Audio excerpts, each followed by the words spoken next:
Well met. He brings to mind a story. The Devil with the Silver Tongue. An old fairy tale my father read to me.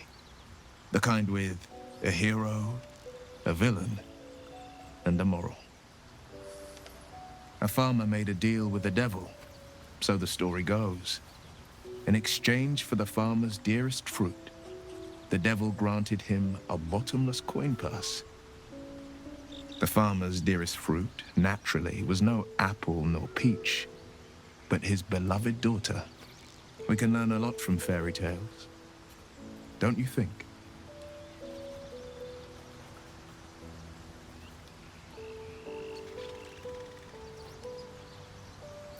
Refuse him, no matter how tempting the offer, no matter how delicious the feast he lays out for you. The cost will be too great.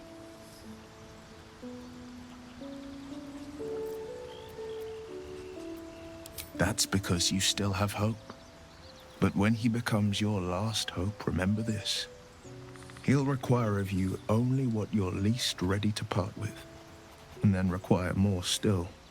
You might think you'd give up anything for a cure, but the devil won't take just anything. He'll take everything.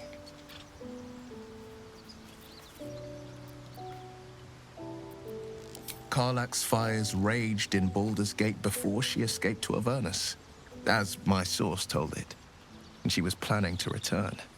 One of the archdevils Zariel's own, chaos incarnate, a devil with pure fire for a heart.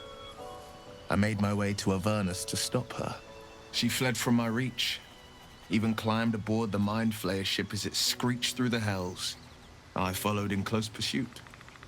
I can't bear to imagine the lives Karlach might be taking, the damage she might be doing.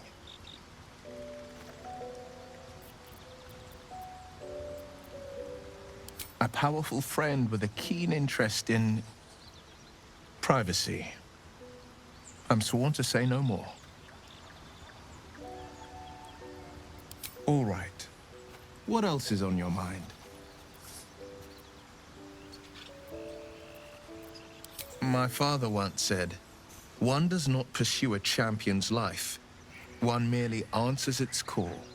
So it was for me. I was hunting near the Cloakwood when I heard it. A child crying out from a lone farmstead. I found him in the fields, flanked by goblins. His mother's corpse bled into the soil next to him. I don't remember much of the battle, but I remember drying the boy's tears after.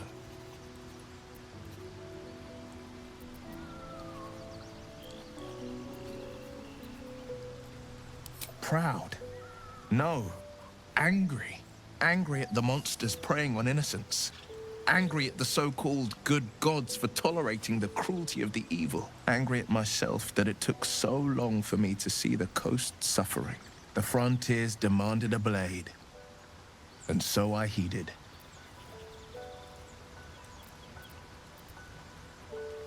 And it's nice to meet someone of your talents.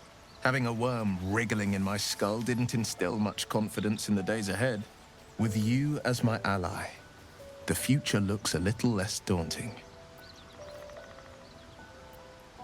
A most vicious one, in fact. It's made from pure bloodstone, carved from the Galena Mountains just north of the Moonsea. A reminder that sometimes blood must be shed and sacrifices must be made. But that story is reserved for lifetime friends and calmer days. By all means,